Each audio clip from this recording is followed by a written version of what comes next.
ওয়ালাইকুম রহমতুল্লাহ। প্রিয় বন্ধুরা, দেখতে পাচ্ছেন আমার হাতে একটি বনসাই। মূলত একটি গাছকে রিপোর্ট করতে হয় বর্ষাকালের আগে, শীতকালে কোনোভাবেই রিপোর্ট করা কাম্য নয়।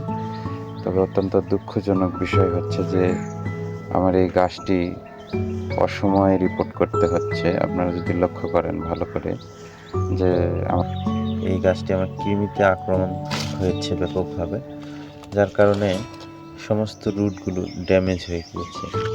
আপনারা যদি লক্ষ্য করেন, দেখুন মারাত্মকভাবে আক্রান্ত হয়েছে গাছটি। প্রত্যেকটা রুটে আক্রমণ হয়েছে।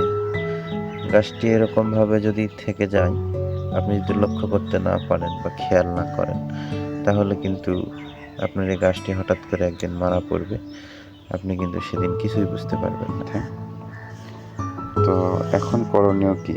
এই যে যত আক্রান্ত রুটগুলো আছে এগুলো সমস্ত সুন্দর করে কেটে ফাঙ্গাসাইড দিয়ে এবং নতুন করে যে মাটি তৈরি হবে সেখানে অবশ্যই দানাদার দিতে হবে।